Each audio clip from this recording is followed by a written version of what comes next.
팔정도 특강입니다.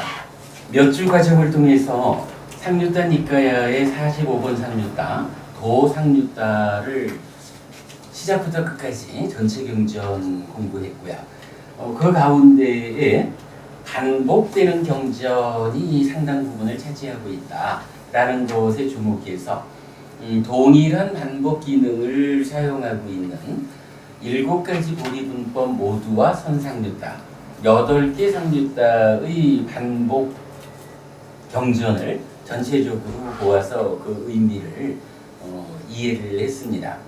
뭐니 해도 보리분법, 깨달음의 편에 있다, 삶을 향상한다라고 하는 모든 가르침은 팔정도에 포괄되는 것이다. 이 개념을 중점으로 보았죠. 그런 가운데에 선상류따를 포함한 8가지 상류따에 포함되지 않는 경우도 좀 보았죠. 한 가지로는 또 다른 선상류따가 있더라. 그래서 34번 선상류따를 통해서 삼매라고 하는 것, 삼매를 잘 알아서 경전이 알려주는 대로 빠르게 아는 상태에서 삼매를 중독해서 깨달음으로 가는 과정을 쉬운 5개의 경전을 통해 가지고 설명하고 있었죠. 10단계 이래 됐었고요. 그런가 하면 반복의 기법을 사용하는 경전이 상류따 니까야의 이 8상류따 말고도 앙구따라 니까야의 2의 모음부터 11의 모음까지 10개의 모음의 마무리를 반복 기법으로 적용하고 있더라. 그래서 그 반복과 관련한 상류따 니까야, 앙구따라 니까야의 모든, 그러니까 니까야에 나오는 반복을 통해서 알려주는 불교가 무엇하자는 것일까? 라는 데 대한 아주 직접적인 구체적인 내용들을 그간 몇 주간 수업을 통해서 2권의 교재를 공부하면서 마무리를 지었습니다. 이제 오늘부터 몇 주 동안 팔정도를 개별적으로 설명하는 경전들 몇 가지를 좀 보려고 합니다. 그래서 이렇게 도상류따를 전체를 공부해서 팔정도를 포괄적으로 이해하는 공부에 더해서 도상류따 밖에 있는 몇 개의 경전들이 팔정도를 어떤 측면으로 설명하고 있을까라는 공부를 하겠는데요. 자, 오늘은 그 중에 한 가지 주제만 하려고 그럽니다. 하나의 주제, 말하자면 팔정도는 8가지로 구성되어 있죠. 근데 여러분 잘 아시겠지만 8가지 중에 3번째부터 5번째까지, 그러니까 정어, 정업, 정명은 계온에 속한다. 그리고 정정진, 정념, 정정은 정온에 속한다. 정견과 정사유는 해온에 속한다. 라고 해서 팔정도를 개정해 3가지의 무더기하고 연결지어가지고 설명하는 것을 많이들 보셨을 텐데요. 오늘은 개정의 3온과 팔정도 요 한 가지의 주제를 공부하도록 하겠습니다. 근데 그렇다고 해서 이 공부가 30분 만에 끝나거나 1시간 만에 끝날 수 있는 만만한 공부는 아니다 라는 거 말씀드리고요. 기본적으로 부처님은 개정해라는 3가지 무더기를 어떻게 정의하고 있을까? 라는 부분을 공부하는 데부터 시작하고요. 그렇게 개정해 3가지 무더기가 정의가 되고 나면 그때 팔정도의 8가지 요소와 개정해가 어떻게 관계를 맺고 있을까라는 결론을 맺어보도록 하겠습니다. 자, 그래서 오늘 여러분 사문과경이라는 디가니까야 2번째 경전 나눠드렸습니다. 이 경전도 57페이지에 달하는 경전이기 때문에 상세히 공부하려면 경전 하나로 또 몇 주가 갈 수 있는데 오늘은 그냥 후다닥 해가지고 1시간 전후로 해서 사문과경의 구체적 이야기 보도록 하겠습니다. 자, 사문과경 이러면 사문은 뭔가요? 출가 수행이죠. 그래서 우리 도삼육대에서 보면 사마나 브라흐마나 그래서 사문 바라문 이렇게 나왔던 거죠. 그 사문의 과 결실 팔라라는 거죠. 출가 수행자가 이 수행을 올바르게 하면 어떤 결실을 맺을까? 라는 주제가 설해진 경전입니다. 디가니까야가 사부니까야 중에 하나니까 비중이 크죠. 디가니까야가 모두 34개의 경으로 구성이 되어 있어요. 그 경전이 3권으로 나뉘어 있는데 그 중에 제1권은 1번부터 13번경까지로 구성되어 있어요. 디가니까야 1번은 워낙 유명한 경이죠. 법망경이라고 해서 62가지 형태로 삿된 견해들, 세상과 내 삶에 대해서 설명하는 삿된 견해들을 소개하는 법망경이 있고 나면 두 번째로 이 사문과경이 나와요. 그러면 제1권의 13번까지 12개의 경전이 물론 몇 개는 조금씩 차이를 보이기는 하지만 거의 대부분이 사문과경에서 설명하는 출가생활의 결실 요것을 중심 주제로 하고 그 각각의 그 결실들에 대해서 각각의 경전들이 다른 측면에 설명을 해주고 있어요. 그래서 이 사문과경은 사실은 디가니까야 3권 중에 1권을 총괄하는 경전과 같다. 이렇게 그 비중을 말할 수 있는 경전입니다. 사실 오늘 팔정도와 계정의 세 무더기의 관계를 직접 설하는 경전은 사문과경이 아니에요. 디가니까야 10번째로 수바경이라는 경전이 있거든요. 그런데 그 수바경이 부처님이 설명하는 계정에는 이런 것이요 라고 말해주고 있는데 그 계정회가 무언지를 이해하려면 사문과경을 알아야 하는. 왜냐하면 사문과경을 그대로 전해놓고 거기서 요만큼은 계의 무덕이고 요만큼은 삼매의 무덕이고 요만큼은 지혜의 무덕이야. 요렇게 수바경이 말해주거든요. 그래서 수바경의 그 결론을 우리가 접근하기 위해서 오늘 좀 시간을 투자해서 사문과경을 좀 빠르게 이해하는 시간을 가지도록 하겠습니다. 자, 넘어갑니다. 이쪽에 그림 있는 거는 나중에 볼 겁니다. 그림은 나중에 보고 이제 바로 1페이지로 들어가겠습니다. 경전의 시작 부분을 한번 읽어보겠습니다. 디가니까야 2번 사만냐 팔라 숙당 사문과경입니다. 이와 같이 나는 들었다. 한때 세종께서는 1250명의 많은 비구들과 함께 라자가하에서 지와카 꼬마라바짜의 망고숲에 머무셨다. 그때 마가다 국의 왕 아자타사토 외대히 붓다는 4번째 달인 꼬부디 달의 보름 호사릴 밤에 대신들과 함께 궁궐의 누각에 앉아 있었다. 그때 마가다 국의 왕 아자타사토 외대히 붓다는 감흥을 읊었다.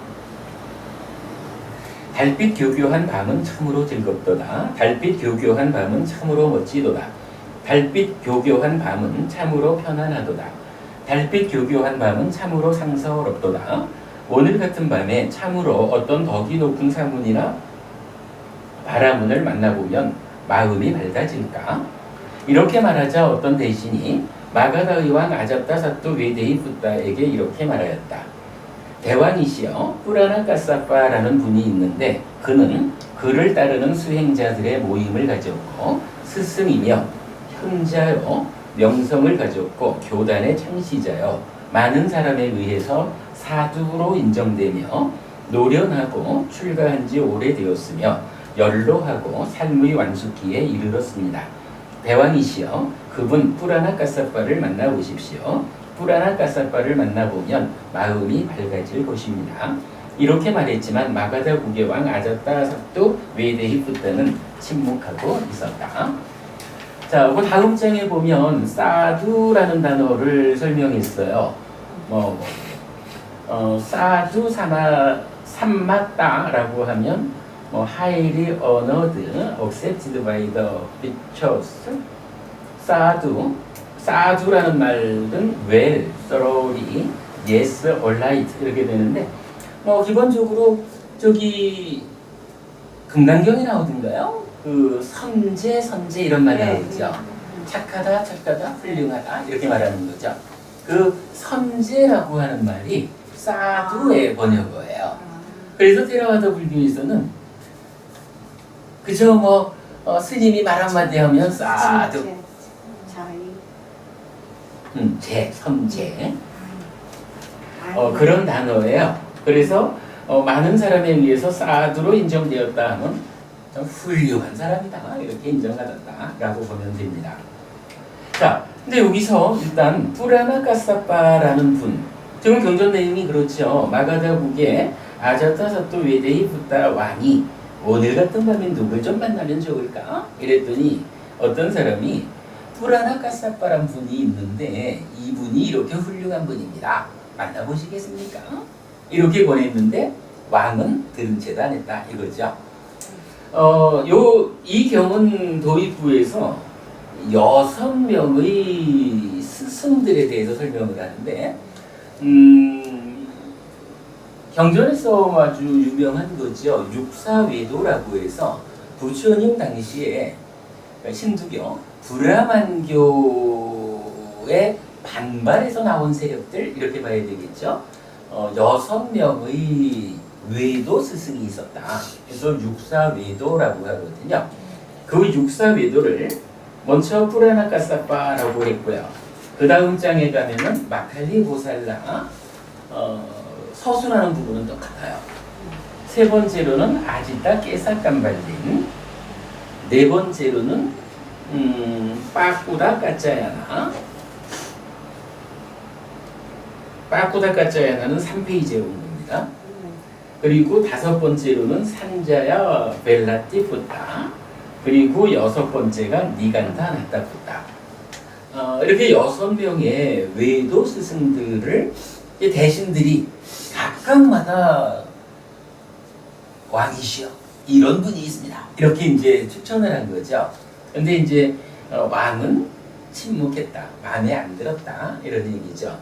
오늘은 시간 관계상 설명 안 드리겠는데 카페에 보면은 요 6명의 육사외도가 각각이 어떤 주장을 펼치고 있는지 표로 만들어서 정리한 게 있습니다. 이따 수업 마치고 인쇄해서 드리도록 하겠습니다. 자, 그러면 이렇게 이제 6명을 추천을 했는데 왕이 들은 채를 안 해요. 그리고는 이제 4페이지로 넘어갑니다. 4페이지 가면은 그러나 그때 지와까 꼬마라 받자는 마가다의 왕 아자따 사또 외대히 붓다와 멀지 않은 곳에 묵묵히 앉아 있었다. 그러자 마가다의 왕 아자따 사또 외대히 붓다는 지와까 꼬마라 받자에게 이와 같이 말했다. 그대 지와까요, 왜 그대는 침묵하고만 있는가? 대왕이시여, 세존아라칸 정등각께서 지금 1250명의 많은 비구승가와 함께 저의 망고숲에 머물고 계십니다. 그분 세존께는 이러한 좋은 명성이 따릅니다. 이런 이유로 그분 세존께서는 아라한이시며 정등각이시며 명행족이시며 선서이시며 세간해이시며 무상조호장부이시며 천인사이시며 불세존이시다라고. 대왕이시여, 그분 세존을 만나보십시오. 세존을 만나보시면 마음이 밝아질 것입니다. 라고. 지와까 꼬마라바짜라는 이제 대신이 나오는데 이 사람은 의사예요. 그래서 나중에는 부처님의 그 주치의가 되는 사람이에요. 그래서 지와카 꼬마라바짜가 아자타사또 웨데이부타 왕에게 부처님을 만나보십시오라고 추천을 하죠. 그대 지와카요, 그렇다면 타고 갈 코끼리들을 준비하게 하여라. 그렇게 하겠습니다, 대왕이시여라고. 지와카 꼬마라바짜는 마가다의 왕 아자타사또 웨데이부타에게 대답하고서 500마리의 암코끼리와 왕이 탈 코끼리를 준비하게 한 뒤 마가다의 왕 아자타사또 웨데이부타에게 보고하였다. 대왕이시여, 탈 코끼리들이 준비되었습니다. 이제 가실 시간이 되었습니다.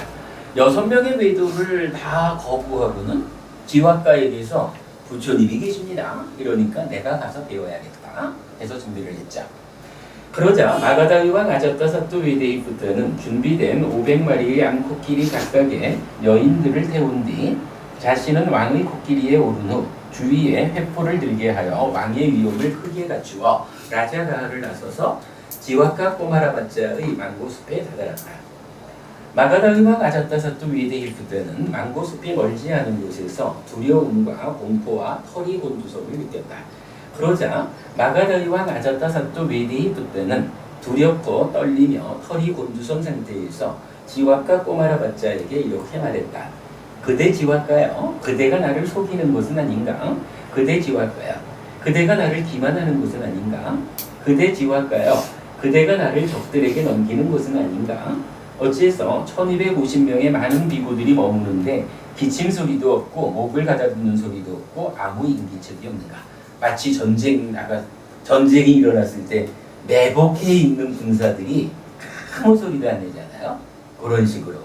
야, 지와카 꼬마라바짜가 부처님을 만나러 가자라고 나를 끌고 와가지고는 적군한테 넘기는 건 아닐까? 매복해 있는 건 아닐까? 이런 말이죠.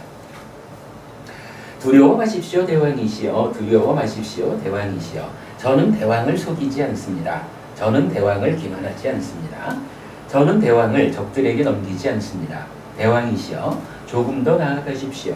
대왕이시여, 저기 둥근 천막에 불빛이 비치고 있습니다. 그러자 마가다의 왕 아자타사또 웨데이부타는 코끼리로 갈 수 있는 곳까지 가서 코끼리에서 내린 뒤 걸어서 둥근 천막의 문으로 들어갔다. 들어가서는 지와카 꼬마라바짜에게 이렇게 말했다. 그대 지와카여, 그런데 어느 분이 세존이신가? 대왕이시여, 가운데 기둥을 의지하여 동쪽으로 비구들을 마주보고 앉아 계신 저분이 세존이십니다. 그러자 마가다 국의 왕 아자타사또 웨데이부타는 세존께 다가갔다. 가서는 한곁에 섰다. 마가다 국의 왕 아자타사또 웨데이부타는 한곁에 서서 비구들을 둘러본 뒤 환희심이 우러나서 스스로 감흥을 읊었다. 지금 비구 상가가 고요함을 부족하고 있는 것처럼 나의 우다이바타 태자도 이런 고요함을 부족하게 하리라. 대왕이여, 사랑하는 만큼 마음은 갑니다. 대덕이시여, 저에게 사랑하는 우다이바타 태자가 있습니다. 대덕이시여, 지금 비구상가가 고요함을 부족하고 있는 것처럼 나의 우바이바타 태자도 이런 고요함을 부족하게 되기를 바랍니다. 이제 부처님하고 아자타사또 웨데이부타 왕하고의 첫 번째 만남에 이런 사랑하는 아들이 어떤 사람이 되어주면 좋겠다, 이런 바람을 함께 말하는 걸로 대화가 시작된 거죠. 그러자 마가다의 왕 아자타사또 웨데이부타는 세존께 큰 절을 올리고 비구상가에게 합장 인사를 한 뒤에 한곁에 앉았다. 한곁에 앉아서 마가다의 왕 아자타사또 웨데이부타는 세존께 이와 같이 여쭈었다. 대덕이시여, 만일 세존께서 제가 여쭙는 것에 대해서 상세한 설명을 해주실 그런 시간을 내어주신다면 저는 세존께 질문을 드리고자 합니다. 대왕이여, 그대가 원하는 대로 물어보십시오. 대덕이시여, 세상에는 다양한 기술 분야들이 있습니다. 즉, 코끼리 몰이꾼, 말몰이꾼, 전차병, 궁수, 기수, 군대 참모, 보급병, 고위관리, 왕자, 정찰병, 용사, 동체 갑옷 입은 자, 하인의 아들, 요리사, 이발사, 목욕 보조사, 제과인, 정원사, 염색인, 직공, 바구니 만드는 자, 항아리 만드는 자, 경미인, 반지 만드는 자, 그 외에 여러 가지 기술 분야들이 있습니다. 자, 요 대목 이제 한번 잘 보세요. 그런 기술의 결실은 지금 여기서 스스로 보여지는 것이며 그들은 그런 결실로 살아갑니다. 그들은 그것으로 자신을 행복하게 하고 만족하게 하고 부모를 행복하게 하고 만족하게 하고 처자식을 행복하게 하고 만족하게 하고 친구와 동료를 행복하게 하고 만족하게 하고 사문 바라문들에게 많은 보시를 합니다. 그러한 보시는 고귀한 결과를 가져다 주고 신성한 결과를 가져다 주며 행복의 열매를 있게 하고 천상에 태어나게 합니다. 대덕이시여, 이와 같이 지금 여기에서 스스로 보여지는 사문의 결실을 천명하실 수 있습니까? 세상에는 세상 살아가는 많은 기술이 있다는 거예요. 그래서 이런 사람 저런 사람 말해놓고 누구든 자기가 배워 익힌 그 기술을 잘 활용해서 살아가는 사람에게는 그러한 기술의 결실이 지금 여기서 보여지는 것이다. 내가 내 하는 일에 최선의 노력을 다하면, 우리가 계속 하는 말이지만 제가 지자에게는 어떤 삶이 요구돼요? 정당한 방법에 최선의 노력을 얹어서 부자 되라 이러는 거잖아요. 그러니까 세간살이라는 것은 이렇게 자기가 배워서 익힌 기술, 이게 뭐 어떤 기술이든 그것이 정당한 방법에 최선의 노력을 얹어서 살아가면 그것에 따르는 성과가 눈에 보이는 겁니다. 이렇게 말하는 거죠.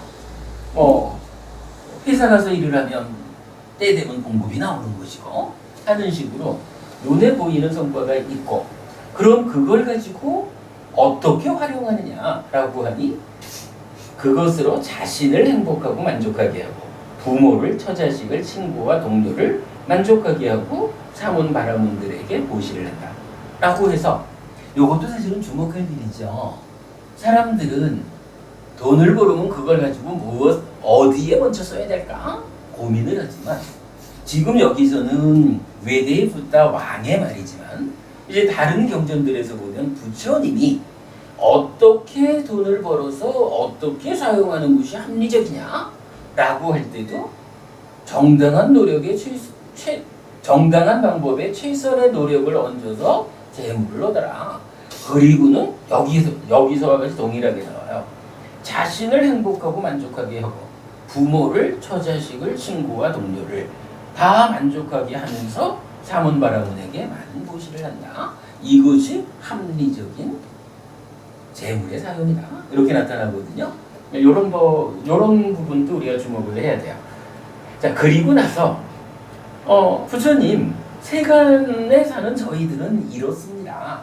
이런 기술을 가지고 이런 결실을 맺어가면서 살고 있는데, 그렇게 해서 보시를 하면, 보시는 고귀한 결과, 신성한 결과를 가져오고 행복의 열매를 있게 하고 천상에 태어나게 한다라고 보시하는 일의 중요성을 또 이렇게 말해주고 있죠.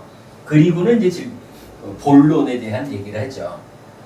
어떻습니까? 세간살이에서는 이렇게 눈에 보여지는 결실이 있는데, 사문들, 출가한 자들의 삶에서도 출가한 사람이 이만하게 삶을 살았다라고 하면 거기에서 스스로 보여지는 결실을 부처님 말할 수 있습니까? 부처님 제자가 되어서 출가를 해가지고 비구로 살아가게 되면 그 삶의 과정에 이렇게 확실하게 드러나서 보여지는 결실을 부처님 말해줄 수 있습니까?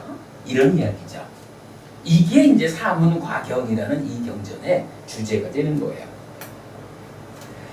대왕이여, 그대는 이런 질문을 다른 사문바라문들에게도 물어보아 실답게 합니까? 대덕이시여, 저는 다른 사문바라문들에게도 이런 질문을 물어보아 실답게 합니다. 대왕이여, 만일 그대에게 부담스럽지 않다면 그들이 대답한 대로 말해줄 수 있겠습니까? 대덕이시여, 세종께서 앉아 계시거나 세종과 같으신 분이 앉아 계시는 한 그것은 제게 부담스럽지 않습니다. 대왕이여, 그렇다면 말해주십시오. 그러니까 출가사문들에게 어떤 결실이 있는지 눈에 보이는 결실을 말씀하실 수 있습니까? 이러니까 다른 사람들한테도 물어보았어. 네, 물어봤습니다. 그 사람들이 얘기한 거를 나한테 말해줄 수 있겠어? 이렇게 된 거죠. 그래가지고 이제 경을 이어가지고 우리 아까 보았던 육사외도 6명의 외도 스승을 만난 이야기를 해요. 그래가지고 처음에 뿌라나 까사빠를 만나가지고 이 앞에서 부처님한테 질문한 것과 동일한 이야기를 하는 거예요. 그랬더니 뿌라나 까사빠는 이제 자기대로의 어떤 견해를 쭉 말을 해요. 그러면 자 9페이지 위에 문단으로 갈게요. 9페이지 위에 문단 문단의 아래에 보면 대덕이시여 참으로 저는 뿌라나 까사빠에게 지금 여기에서 스스로 보여지는 사문의 결실을 물었는데 그는 지금 없음을 설명했습니다. 뿌라나 까사빠한테 질문을 했더니 뿌라나 까사빠는 어떤 눈에 보이는 결실이 있습니까? 여기에 대한 대답은 안 하고 세상은 이런 것입니다 하고 지음 없음, 업에는 과화보가 따른다고 그런 거 없습니다. 요런 자기 견해를 말을 했다 이거예요. 그러니까 이제 아자타 사또 왕의 이제 좀 불만이 되잖아요. 그러니까 이렇게 말을 하는 거라. 저는 뿌라나 까사빠에게 지금 여기에서 스스로 보여지는 사문의 결실을 물었는데 그는 지음 없음을 설명했습니다. 이어가지고 대덕이시여 예를 들면 망고에 대해서 물었는데 빵나무를 설명하고 빵나무에 대해서 물었는데 망고를 설명하는 것과 마찬가지로 대덕이시여 참으로 저는 뿌라나 까사빠에게 지금 여기에서 스스로 보여지는 사문의 결실을 물었는데 그는 지음 없음을 설명했습니다. 뭐라니까 내가 질문한 거하고는 전혀 엉뚱한 얘기만 했습니다. 그래서 그냥 왔습니다. 이런 이야기죠.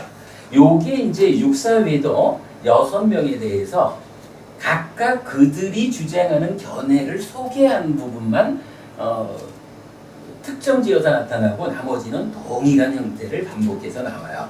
그래서 육사외도에 대한 부분은 뭐 오늘은 시간 관계상 생략하고 넘어가겠습니다. 하여간 요 육사외도가 이 경전을 통해서 자기를 주장하는 내용에 대해서 제가 카페에서 따로 번역하고 표를 만들어서 이렇게 정리해 놓은 게 있으니까 나중에 드리도록 하겠습니다. 육사외도 부분 이렇게 하고 넘어갑니다.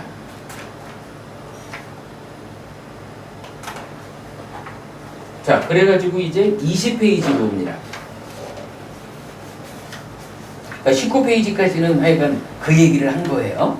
그리고 20페이지 와가지고 대덕이시여 그런 저는 세존께도 역시 같은 질문을 드립니다. 대덕이시여 세상에는 다양한 기술 분야들이 있습니다. 요거 시작하면서 부처님한테 질문한 거죠.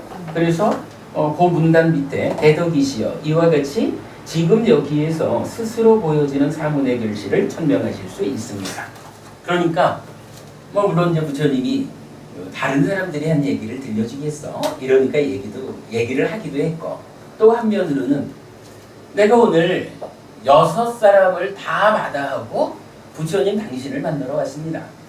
그런데 이 6사람들은 내가 질문한 것과는 전혀 엉뚱한 자기 얘기만 해가지고 내가 참 그래도 내가 큰 나라의 왕으로서 참 욕할 수는 없고 그냥 이렇게 무시하고 말았습니다. 그리고 이제는 내가 당신한테 질문합니다. 라고 부처님한테 부처님 당신은 내가 궁금해하는 이 문제에 이 숙제에 답을 주겠습니까? 라고 재차 물은 거예요. 이제 여기서부터 이제 경전은 본격적으로 사문의 결실에 대한 이야기가 시작되는 거죠.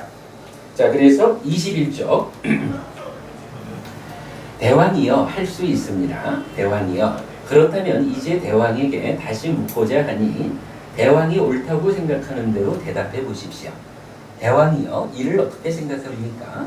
여기에 그대의 일을 하는 하인이 있어서 그 사람은 일찍 일어나고 늦게 자며 무엇을 할까요? 하고 경청하며 그대의 마음에 들게 하고 듣기 좋은 말을 하며 그대의 심기를 헤아리기 위해서 얼굴을 항상 살펴볼 것입니다.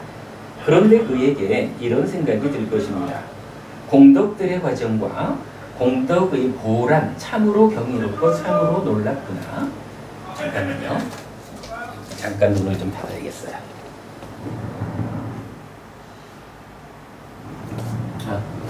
닫네 이제.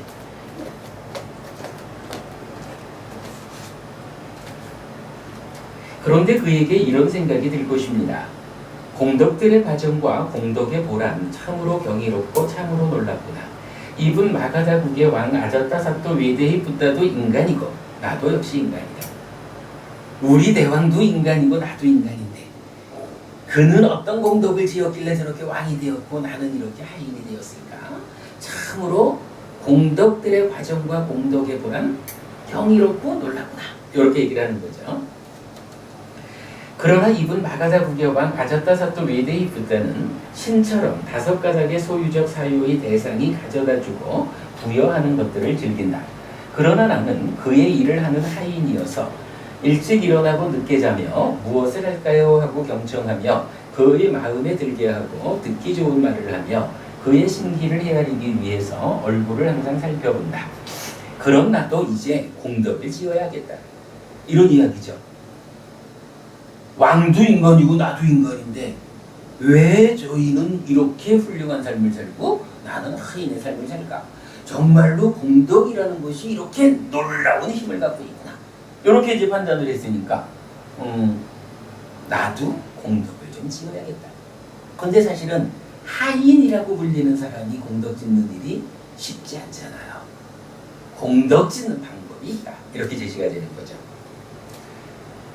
그럼 나도 이제 공덕을 지어야겠다. 그러니 나도 머리와 수염을 깎고 물들인 옷을 입고 집을 떠나 출가하리라 라고. 그는 나중에 머리와 수염을 깎고 물들인 옷을 입고 집을 떠나 출가할 것입니다. 그는 이와 같이 출가하여 몸으로 단속하면서 머물고 말로 단속하면서 머물고 마음으로 단속하면서 머물 것입니다. 먹고 입는 것을 절제하여 만족할 줄 알고 조용하게 머무는 것을 기뻐할 것입니다. 그러면 어떤 자들이 그를 두고 대왕에게 고할 것입니다. 대왕이시여, 대왕의 일을 하던 하인이 있었는데 그는 일찍 일어나고 늦게 자며 무엇을 할까요? 하고 경청하며 대왕의 마음에 들게 하고 듣기 좋은 말을 하며 폐하의 심기를 헤아리기 위해서 얼굴을 항상 살피던 사람이었습니다. 그가 이제 머리와 수염을 깎고 물들인 옷을 입고 집을 떠나 출가하였습니다. 그는 이와 같이 출가하여 몸으로 단속하면서 머물고 말로 단속하면서 머물고 마음으로 단속하면서 머물 것입니다. 먹고 입는 것을 절제하여 만족할 줄 알고 조용하게 머무는 것을 기뻐한답니다. 라고. 그러면 대왕께서는 여보게 그 사람을 다시 내게 오게 하라. 그래서 나의 하인이 되어 일찍 일어나고 늦게 자며 무엇을 할까요? 하고 경청하며 나의 마음에 들게 하고 듣기 좋은 말을 하며 나의 심기를 헤아리기 위해서 얼굴을 항상 살피게 하라 라고 그렇게 말하겠습니까? 이런 얘기죠. 내가 부리던 사람이 출가를 해서 스님이 되었어요. 근데 그거를 옆에 있는 누가 보고는 왕이시여, 옛날에 왕의 하인이던 자가 출가해가지고 비고가 되어 있는데요. 어떡할까요? 그러면 왕이여, 그대는 그 출가자를 도로 불러다가 하인을 만들겠습니까? 이렇게 이제 부처님이 질문을 하신 거예요. 그랬더니 왕이 이렇게 대답을 해요. 대덕이시여, 그렇지 않습니다. 오히려 우리는 그에게 절을 하고 자리에 앉기를 권하고 의복과 음식과 거처와 병구안을 위한 약품을 마련하여 그를 초대하고 그를 법답게 보살피고 보호를 해드릴 것입니다. 아닙니다, 부처님. 옛날에는 그가 내 하인이었는지 몰라도 지금은 그는 해탈된 삶을 추구해서 출가자가 되어 있습니다. 비구가 되어 있습니다. 그는 이제 세간살이라고 하는, 세간에서 왕이라고 하는 나의 영역, 이런 삶의 영역을 벗어난 분입니다. 어찌 제가 그분을 도로 데려다가 하인을 삼겠습니까? 그보다는 여기서 직접 그렇게 말했죠. 옛날에 내 하인이었던 자라 해도 출가했기 때문에 그에게 절을 하고 앉기를 권하고 의식주와 약품을 마련해서 초대해 그를 초대하고 법답게 보살피고 보호해 드릴 것입니다. 더 이상 과거의 내 하인이었다라는 개념은 적용되지 않습니다. 이렇게 말하는 거죠. 재밌어요. 부처님 뭐라 하시냐면 대왕이여 이를 어떻게 생각합니까? 만일 그렇다면 이것이야말로 지금 여기에서 스스로 보여지는 사문의 결실이 아니고 무엇이겠습니까? 이게 그렇잖아요. 옛날에는 하인이었거든요. 그래가지고 생각해보면 지도 인간이고 나도 인간인데 공덕이라는 것이 이렇게 결실이 커가지고 똑같은 인간임에도 불구하고 공덕을 지은 바 그는 왕이 되어 있고 공덕을 짓지 못한 나는 하인이 되어 있다. 그러니 나도 공덕을 좀 지어야겠다. 이래가지고 출가를 했다고요. 그 출가한 자를 도로 데려다가 하인을 만들겠습니까? 하니까 아닙니다. 그분에게 절하고 그분에게 의식주와 약품을 제공하고 보살피고 이래야겠습니다. 이러니까 아니 이게 세간적 시각으로 보면요. 하인이든 자가 왕한테 절을 받는 자가 되어 있잖아. 이게 대단한 일 아니에요? 그 부처님이 왕께서 나에게 눈에 보이는 결실을 물었습니까?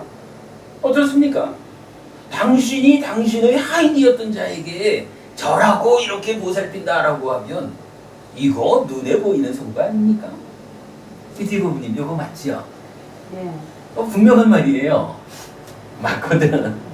그러니까 이제 왕이 대덕이시여 참으로 그러합니다. 만일 그렇다면 이것이야말로 지금 여기에서 스스로 보여지는 사문의 결실입니다. 대왕이여 이것이 내가 그대에게 천명하는 지금 여기에서 스스로 보여지는 첫 번째 사문의 결실입니다. 일단 맞죠? 이렇게 되기가 쉽지 않아. 자, 그 다음에 이제 대덕이시여 그런데 다른 것을 통해서도 지금 여기에서 스스로 보여지는 사문의 결실을 천명하실 수 있습니까? 그러니까 그거 말고 또 다른 결실이라면 뭐가 있을까요? 라고 하니까 이제 부처님이 유사한 이야기를 해요. 자, 앞에서는 하인이었던 자였잖아요. 근데 이제는 농사 짓는 자, 이래 되면 뭐 바이샤 이런 계급이 되겠죠. 어쨌든 옛날에 농사를 지어가지고 왕에게 세금을 딱딱 바치던 그런 사람이 지금 출가해 있습니다. 왕이시여 도로 데려다가 농사를 지어서 세금을 내라고 할까요? 이렇게 하면 어쩌겠습니까? 하고 묻는 거예요. 그러니까 이제 동일하게 왕은 그렇지 않습니다. 제가 출가한 그분에게 절하고 의식주와 약품을 제공하면서 보살피겠습니다. 이렇게 말하는 거예요. 그러니까 부처님이 어떻습니까? 이 또한 세금 내던 자에게 왕이 절하면서 의식주와 약품을 베푼다 라고 하면 이거 눈에 보이는 결실 아니요? 이렇게 말하는 거예요. 대등하죠. 그랬더니 이제 넘어가서 그럼 24쪽 가는 거죠. 이제 동일하게 이제 대화가 되죠. 대왕이여 이를 어떻게 생각합니까? 만일 그렇다면 이것이야말로 지금 여기에서 스스로 보여지는 사문의 결실이 아니고 무엇이겠습니까? 대덕이시여 참으로 그러합니다. 만일 그렇다면 이것이야말로 지금 여기에서 스스로 보여지는 사문의 결실입니다. 대왕이여 이것이 내가 그대에게 천명하는 지금 여기에서 보여지는 두 번째 사문의 결실입니다. 어쨌든 출가를 하면 자기를 부리던 자에게 또다시 끌려가가지고 불임을 당하는 그런 삶을 살지 않게 됩니다. 세금 바치던 그에게 또다시 세금을 바쳐야 하는 그런 삶을 살지 않게 됩니다. 오히려 그들이 절하고 의식주와 약품이라는 필수품을 제공해 가면서 잘 보호해주는 이것이 출가 수행자의 눈에 보이는 결실입니다. 이렇게 이제 부처님 말을 했어요. 광호법은 좀 타당하죠. 근데 사실은 조금은 좀 이게 다다라고 하면 곤란하죠. 대덕이시여 그런데 더 뛰어나고 더 수승한 다른 것을 통해서도 지금 여기에서 스스로 보여지는 사문의 결실을 천명할 수 있습니까? 자, 요게 표현이 조금 달라요. 앞에 두 번째 질문을 할 때는 대덕이시여 그런데 다른 것을 통해서도 천명할 수 있습니까? 이렇게 다른 것을 통해서도 할 수 있느냐고 물었거든요. 그랬더니 이제 두 번째 대답이 나왔잖아요. 그러니까 이제 세 번째로는 어떻게 질문해요? 그냥 다른 거 이렇게 말하지 않고 더 뛰어나고 더 수승한 다른 것을 통해서도 지금 여기에서 스스로 보여지는 사문의 결실을 설명할 수 있습니까? 이 얘기는 뭐예요? 아, 이렇게 하인이든 자, 농사지어서 세금을 바치든 자, 이들의 어떤 변화된 모습이라는 것도 분명히 사문의 결실인 것은 맞습니다. 근데 그거는요, 그건 따지자면 출가해서 세간의 삶을 벗어난 자에 대해서 세간에 있는 자들이 존경을 표하는 그런 정도의 일이지. 아니, 만약에 부처님 제자들이 제가자들한테 존경받는 일을 그 성과를 얻으려고 출가했다라고 하면 정말로 그 사람들이 존경받을 수 있습니까? 이런 역의 공격적인 발언이 되는 거죠. 그러니까 이렇게 세간적인 이야기 말고 정말로 왜 출가하는지, 부처님 제자들이 출가해서 구체적으로 어떤 것을 목적으로 하는 것인지 그 더 뛰어나고 더 수승한 성과를 말해 주십시오. 이렇게 구체적 질문을 다시 하는 거죠. 대왕이여 할 수 있습니다. 대왕이여 이제 들으십시오. 그리고 잘 사유하십시오. 이제 설하겠습니다. 대덕이시여 그렇게 하겠습니다. 라고 마가다의 왕 아자타삽도 외대이부다는 세종께 대답했다. 이제 더 뛰어나고 더 수승한 사문의 결실을 말해주겠다. 그랬죠. 세종께서는 이렇게 말씀하셨다. 대왕이여 여기 열애가 이 세상에 출현합니다. 그는 아라한 정등강 명행적 선서세간의 무상조어장구 천인사 불세존입니다. 그는 신을 포함하고 마라를 포함하고 범천을 포함한 이 세상과 사문바라문과 신과 사람을 포함한 인류를 위하여 스스로 실다운 지혜들을 실현하여 드러냅니다.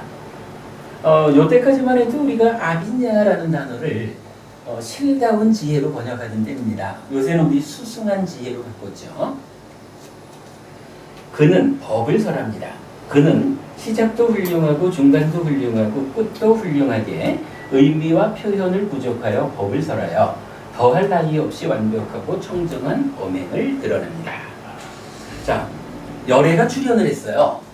그리고는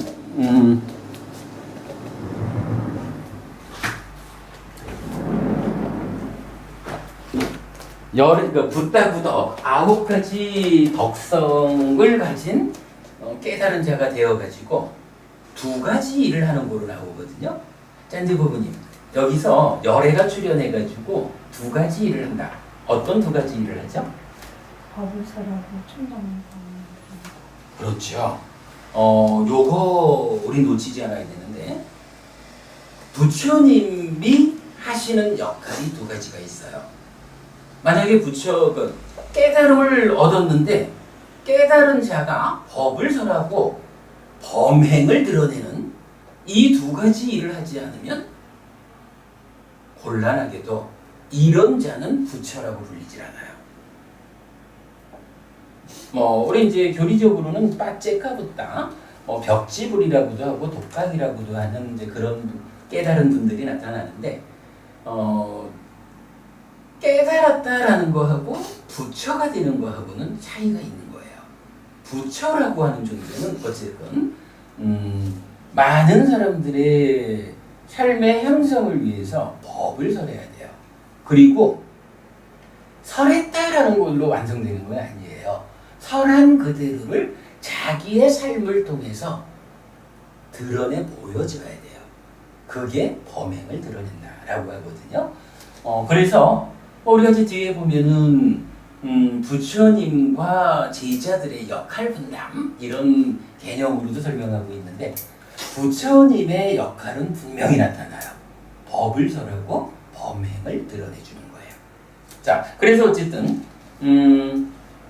더 뛰어나고 더 수승한 사문의 결실을 천명하자라는 이 부분에 대한 답은 이렇게 세상에 열애가 출현합니다. 그 열애는 아라한 내지 불세존인 붓다 부덕 9가지 덕성을 갖춘 자이고 그는 법을 설하고 범행을 드러내는 자입니다. 이렇게 열애의 출현을 말해주거든요. 자, 그리고 나머지 이어가지고 이런 법을 장자나 장자의 아들이나 다른 가문에 태어난 자가 듣습니다. 그는 이 법을 듣고서 열애에게 믿음을 가집니다. 그는 이런 믿음을 부족하여 이렇게 숙고합니다. 제가의 삶이란 막혀있고 때가 낀 길이지만 출가의 삶은 열린 허공과 같다. 제가에 살면서 지극히 완벽하고 지극히 청정한 소라 고등처럼 빛나는 범행을 실천하기란 쉽지 않다. 그러니 나는 이제 머리와 수염을 깎고 물들인 옷을 입고 집을 떠나 출가하리라. 열애가 출현해서 법을 설하고 범행을 드러내니까 이제 그것을 이 세상에 태어나 있는 어떤 자들이 듣는 거예요. 듣고 보겠죠. 그리고는 참으로 부처라고 불리는 저분의 말씀이 공감된다, 동감한다, 신뢰할 만하다. 이래서 믿음을 일으킨다는 거죠. 우리 지난주 종교란 무엇일까? 라는 점에서 이런 부분 보았죠. 그래가지고는 이렇게 믿음을 일으키고 나니까 나도 출가해서 저분의 길을 따라야겠다 라고 출가를 하는 거죠. 그는 나중에 재산이 적건만건 간에 모두 다 버리고 일가 친척도 적건만건 간에 다 버리고 머리와 수염을 깎고 물들인 옷을 입고 집을 떠나 출가합니다. 그는 이와 같이 출가하여 계목의 단속으로 단속하면서 머뭅니다. 바른 행실과 행동의 영역을 갖추고 작은 허물에 대해서도 두려움을 보며 학습 계목들을 받아지며 공부합니다. 몸의 업과 말의 업을 유익하게 갖추고 청정한 생활과 계를 부족하고 감각 기능의 문을 보호하고 알아차림과 바른 알을 가지고 얻은 필수품으로 만족합니다. 자, 여기서 보면 사실은 여기에서 출가한 비구가 어떤 삶을 살아야 하느냐 하는 것을 포괄적으로 말을 해주는 거예요. 첫 번째 어떻게 하나요? 계목의 단속으로 단속하며 머문다. 계를 잘 지키는 사람이 된다. 이거죠. 근데 여기서 그러니까 계목의 단속으로 단속하며 머문다라는 게 구체적으로 무엇입니까? 라고 하면 이어서 나오는 거예요. 바른 행실과 행동의 영역을 갖추고 작은 허물에 대해서도 두려움을 보며 학습 계목들을 받아지며 공부합니다. 요거는 다른 항목이 아니고 계목의 단속으로 단속하며 머문다라는 것의 구체적 의미예요. 자, 그리고 나면 몸의 업과 말의 업을 유익하게 갖추고 청정한 생활과 계를 부족하고 여기까지가 이건 계목을 단속하는 그 얘기가 되겠죠. 동일한 내용이죠. 그리고는 이제 두 번째로 감각 기능의 문을 보호한다. 감각 기능의 문 뭐죠? 안이비설신의 요 얘기죠. 1차 인식에서 1차 인식 과정에서 괴로움을 만드는 대상. 이거 우리 보리단경이 말하는 식으로 두들겨 맞을 때 어떻게 해서 강력히 타격받지 않도록 대상을 제어하느냐 이런 얘기가 되겠죠. 그리고 세 번째가 삿띠와 그러니까 알아차림과 바른 알을 갖추고 이랬는데 삿띠 산 빠졌냐라고 하는 거죠. 그리고 네 번째 얻은 필수품으로 만족합니다. 이랬어요. 자, 요 얘기를 놓고 자, 첫째로 계를 부족한다라는 거 한 가지, 감각 기능의 문을 보호한다는 거 한 가지, 삿띠 산 빠졌냐 한다는 거 한 가지, 만족한다는 거 한 가지. 요 네 가지를 출가한 자의 삶의 형태로 제시를 해주는 거예요. 그리고 이제부터는 대왕이여 그러면 비구는 어떻게 계를 부족합니까? 대왕이여 1. 여기 비구는 생명을 해치는 것을 버리고 생명을 해치는 것을 멀리 여입니다. 몽둥이를 내려놓고 칼을 내려놓습니다. 겸손하고 자비로운 자가 되어 일체 생명의 이익을 위하고 연민하여 머뭅니다. 계에는 이런 것이 있습니다. 자, 요거 보면 어때요? 기본적으로는 살생하지 마라 요거죠. 그런데 살생하지 말라라는 요 한마디가 구체적으로 무엇을 말하는 걸까? 라고 하면 몽둥이를 내려놓고 칼을 내려놓는다. 겸손하고 자비로운 자가 되어 일체 생명의 이익을 위하고 연민한다. 뭐 이런 식으로 살생하지 마시오라는 것에 구체적 의미를 더 설명해주고 있죠. 자, 어쨌든 이제 오늘은 우리가 뭐 이 사문과경을 전체적인 그 구도를 보는 거기 때문에 여기서 이제 엄청 많은 개가 나오거든요. 짧은 길이 개, 중간 길이 개, 긴 길이 개에서 많이 나오는데 그거는 좀 생략을 하고 넘어가겠습니다. 그러나 어쨌든 열애가 출현하고 출현해서 법을 설하고 범행을 드러내면 그것을 본 자가 출가를 하고 출가해서는 기를 부족하고 감각기능의 문을 보호하고 사티삼파자냐하고 만족하고 요런 삶을 산다. 그 중에 첫 번째 계를 부족한다라는 것은 짧은 길이의 개, 중간 길이의 개, 긴 길이의 개에서 길게 나타나요. 이건 여러분 나중에 교재를 따로 좀 읽어보셔요. 이 개에 대한 이야기가 어디까지 가냐 하면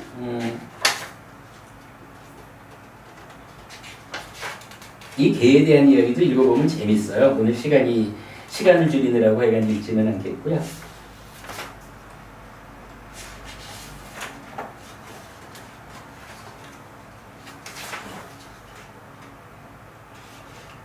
(35쪽) 밑으로 내려오겠습니다. 그러니까 개가 이렇게 많아요. 35쪽 중간에 오시면 대왕이여 이와 같이 개를 부족한 비구는 개로서 잘 단속하기 때문에 어느 곳에서도 두려움을 보지 못합니다. 대왕이여 예를 들면 관정한 끄샤트리아 왕은 적을 정복하였기 때문에 어느 곳에서도 두려움을 보지 못하는 것과 같습니다. 대왕이여 그와 마찬가지로 개를 부족한 비구는 개로서 스스로를 잘 단속하기 때문에 어느 곳에서도 두려움을 보지 못합니다. 그는 이러한 성스러운 개의 무더기를 부족하여 안으로 비난받지 않는 행복을 경험합니다. 대왕이여 이와 같이 비구는 개를 부족합니다. 이렇게 말해요. 하나 주목할 건 있죠. 이렇게 그러니까 개로서 스스로를 잘 단속하기 때문에 어느 곳에서도 두려움을 보지 못한다 라고 하면서 안으로 비난받지 않는 행복을 경험한다.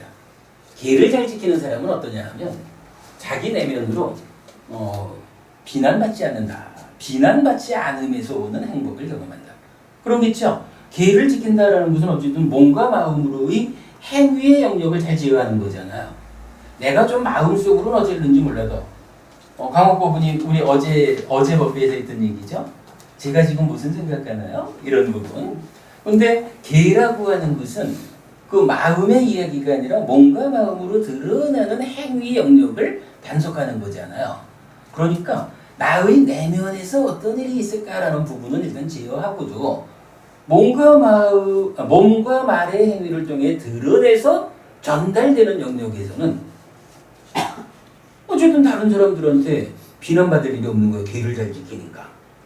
그러니까 나의 내면에서 일어나는 일은 일단 접어두고 그렇기 때문에 개를 부족하는 삶을 살면 안으로 비난받지 않는 행복을 경험한다. 그러니까 몸과 말의 행위가 훌륭하기 때문에 남들한테 비난받지 않아. 그러니까 남들한테 비난받지 않는다는 이것 때문에 나의 내면에서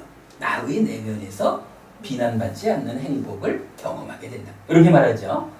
개의 부족이라는 부분, 비난받지 않는 행복을 경험한다라는 부분은 기억을 하자고요. 자, 이래서 출가비구의 4가지 중에 첫 번째 개를 부족한다라는 것을 마쳤어요. 자, 그리고 이제 넘어갑니다. 이제 36쪽이네요. 대왕이여 어떻게 비구는 기능들에서 문을 보호합니까? 대왕이여 여기 비구는 눈으로 형색을 보면서 상을 붙잡지 않고 뒤따르는 수를 붙잡지 않습니다. 만약 안근을 제어하여 머물지 않으면 간탐과 불만과 악한 불선법들이 흘러들어 올 것이므로 그는 단속하기 위해 실천하고 안근을 보호하고 안근에서 단속합니다. 귀로 소리를 들으면서 코로 냄새를 맡으면서 혀로 맛을 보면서 몸으로 감촉을 촉감하면서 만어로 그러니까 의로 법을 인식하면서 상을 붙잡지 않고 뒤따르는 수를 붙잡지 않습니다. 만약 의근을 제어하여 머물지 않으면 간탐과 불만과 악한 불성법들이 흘러들어올 것이므로 그는 단속하기 위해 실천하고 의근을 보호하고 의근에서 단속합니다. 여기서 상을 붙잡지 않고 이럴 때 요 상은 요거 니미타인 거죠. 색성형 미처법 6외입처가 욕탐의 영향으로 왜곡된 상태. 그거죠. 그는 이러한 성스러운 기능의 단속을 갖추어 안으로 탐이 뿌려지지 않는 행복을 경험합니다. 대왕이요. 이렇게 기능들에서 문을 보호합니다. 이랬어요. 자, 출가한 사람이 어떻게 삽니까? 첫 번째로 계를 단속하는 거죠. 근데 계를 단속하면 어떤 행복이 있다고요? 비난받지 않는 행복을 나의 안에서 느끼는 거죠. 그리고 두 번째로 이제 감각 기능의 문을 단속한다. 이랬어요. 그래가지고 니미타를 따라가지 않는다. 또한 이에 뒤따라오는 수를 붙잡지 않는다. 요 얘기는 뭐냐 하면 욕탐의 영향을 줄인다. 요 얘기죠. 근데 여기서 욕탐의 영향을 그러니까 1차 인식의 간섭과는 욕탐의 영향이 줄어든다라는 것은 이어지는 2차 인식의 과정에서 어떤 수준의 욕탐이 참여하느냐에 따라서 2차 인식에 어떤 번뇌가 참여하느냐가 결정되잖아요. 그러니까 감각 기능의 문을 단속한다. 1차 인식이 단속된다라는 요거는 2차 인식의 상태를 개선해주는 효과를 이어서 가져온다고요. 그러니까 뭐라고 해요? 자, 2차 인식은 번뇌가 참여함으로써 무명 위에 탐과 진이 만들어지잖아요. 대표적으로 탐이잖아요. 그런데 1차 인식이 단속돼주면 어때요? 2차 인식의 과정이 진행되면서 번뇌의 참여가 제약되는 거잖아요. 이게 단속이 되니까 여기서 무명 위에 탐진, 대표로 탐이라고 하는 자체가 옅어지는 거죠. 그런 개념이 되니까 감각 기능을 단속한다. 감각 기능에서 문을 보호한다라면 뭐라고 해요? 탐이 뿌려지지 않는 행복을 경험합니다. 여기가 단속되면 2차 인식에서 탐이 만들어져 가지고 내 마음을 구성하지 않습니다. 가래를 만들지 않습니다. 이런 얘기가 되죠. 탐이 뿌려지지 않는 행복이라는 말 설명되죠. 앞에서는 비난받지 않는 행복이었고 여기서는 탐이 뿌려지지 않는 행복이다. 메커니즘적으로 이해하면 되겠습니다. 그 다음에 대왕이여 어떻게 비구는 알아차림과 바른 알을 부족합니까? 대왕이여 여기 비구는 나아갈 때도 물러날 때도 옳고 그름의 판단에 의해서 행합니다. 앞을 볼 때도 돌아볼 때도 옳고 그름의 판단에 의해서 행합니다. 구부릴 때도 펼 때도 옳고 그름의 판단에 의해서 행합니다. 가사 바로 의복을 지닐 때도 옳고 그름의 판단에 의해서 행합니다. 먹을 때도 마실 때도 씹을 때도 맛볼 때도 옳고 그름의 판단에 의해서 행합니다. 대소변을 볼 때도 옳고 그름의 판단에 의해서 행합니다. 걸으면서 서면서 앉으면서 자면서 잠을 깨면서 말하면서 침묵하면서도 옳고 그름의 판단에 의해서 행합니다. 대왕이여 이렇게 알아차림과 바른함 염정지를 부족합니다. 이랬어요. 요거는 여러분 대념초경에 나오는 신념초에 속하는 삼파자나까리 고내목이죠. 그러니까 사념초 수행을 말하는 거예요. 어쨌든 이제 세 번째로 이렇게 삿지 삼파자냐 한다라고 했고요. 자, 그 다음에 이제 넘어갑니다. 37쪽. 대왕이여 그러면 어떻게 비구는 얻은 필수품만으로 만족합니까? 대왕이여 여기 비구는 몸을 보호하기 위한 옷과 위장을 지탱하기 위한 음식으로 만족합니다. 어디를 가더라도 이것을 지키며 갑니다. 그리고 이제 여기서 제가 자주 인용하는 비유가 하나 나타나요. 대왕이여 예를 들면 새가 어디를 날아가더라도 자기의 양 날개만을 짐으로 하여 날아가는 것과 같습니다. 근데 이게 좀 재밌죠. 새가 날개짓을 하면서 날아갈 때 이거 트집을 잡자면 아니 날개가 새의 몸의 일부지 그게 집이요 이렇게 말할 수도 있어요. 그러나 이제 여기서 비유라는 것은 이렇게 그야말로 날개처럼 몸의 일부를 이루는 그 상황으로 날아가듯이 최소한 네 비구가 살아가는 이제 이어서 이제 그렇게 나오는 거예요. 대왕이요 그와 마찬가지로 비구는 몸을 보호하기 위한 옷과 위장을 지탱하기 위한 음식으로 만족합니다. 어디를 가더라도 이것은 지키며 갑니다. 그러니까 여기서 몸을 보호하기 위한 옷과 위장을 지탱하기 위한 음식 이거는 사실은 이게 무언가 내 몸뚱아리 밖에 있는 다른 것 이런 식으로 부처님은 비유하지를 않는 거죠. 어쨌든 비구도 몸과 마음이 함께한 상태로서 삶의 형상을 추구하는 사람이잖아요. 그러니까 마음의 문제는 수행을 통해 가지고 해결한다 해도 몸의 문제는 몸 자체가 지켜져야 한다고요.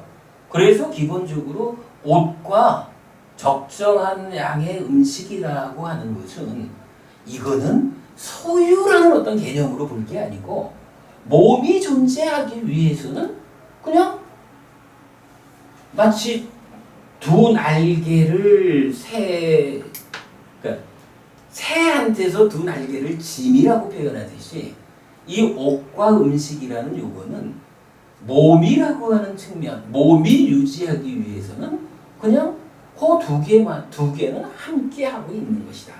이거는 뭐 소유라는 개념으로 볼 것도 없다. 이런 개념을 말해주는 거죠. 그래서 어쨌든 출가자의 삶의 네 번째는 이렇게 몸을 보호하기 위한 옷과 위장을 지탱하기 위한 음식으로 만족한다. 이렇게 나타나요. 자, 다시 한번 보죠. 열애가 출연했어요. 그래가지고 법을 설하고 범행을 드러내주거든요. 그걸 세상에 태어난 자들이 보고 믿음을 일으켜서 출가를 하잖아요. 그러면 출가한 자가 어떠한 삶을 삽니까? 라고 하니까 첫째가 계를 부족해요. 계를 부족함으로써 비난받지 않는 행복을 경험한다. 요 개념이죠. 두 번째로 감각 기능의 대문을 단속한다. 라고 해서 탐입, 예, 안에서 탐을 만들어서 뿌리지 않는 탐이 뿌려지지 않는 행복을 경험한다. 이렇게 말했고요. 세 번째는 삼빠져나까리라고 해서 내가 지금 하는 행위가 옳고 그른지 분명히 판단하면서 행위에서 잘못된 행위를 만들지 마라 라고 하는 거고, 네 번째는 최소한의 것으로 몸을 보호하기 위한 옷과 위장을 보호하기 위한 음식이라고 하는 마치 새의 두 날개와 같은 그것만으로 만족한다. 그것뿐이면 이제 나머지 정말로 출가자가 관심을 둬야 하는 마음 측면에서의 향상 이 일을 할 수 있다. 이렇게 딱 네 가지로 출가자의 삶을 정의해주고 있는 거예요. 이 개념은 여러분 꼭 기억해야 됩니다. 자, 그리고 나면 이제 경전은 또 본격적으로 이야기가 넘어가죠. 그는 이러한 성스러운 개의 무더기를 부족하고 이러한 성스러운 감각기능의 단속을 부족하고 이러한 성스러운 염정지를 부족하고 이러한 성스러운 만족을 부족하여 숲속이나 나무 아래나 산이나 골짜기나 산속 동굴이나 묘지나 밀림이나 노지나 집더미와 같은 외딴 처소를 의지합니다. 그는 탁발하여 공양을 마치고 돌아와서 앉아 가부좌를 들고 몸을 고추 세우고 지향하면서 콧구멍 주위에 삿대를 생겨나게 합니다. 이랬는데 요 부분은 우리 번역이 좀 달라졌어요. 우리 저 요새 대념적용에서 가부좌를 들고 몸을 고추 세우고 콧구멍 주위를 지향하고 삿대를 생겨나게 한다. 라고 해서 지향한다라는 것이 콧구멍 주위를 지향한다. 이렇게 우리 어제 수업에서 그 의도기대 지향이라는 그 지향 얘기하면서 이 얘기했죠. 콧구멍 주위를 지향한다. 누가? 내 마음이. 요 개념. 요건 하여간 번역 바꿀 거고요. 자, 이렇게 그 콧구멍 주위를 지향하고 삿대를 생겨나게 했다라는 얘기는 뭐예요? 나 이제 수행하는 중이요. 요 얘기죠. 호흡 수행의 기본 자세를 이렇게 설명했죠.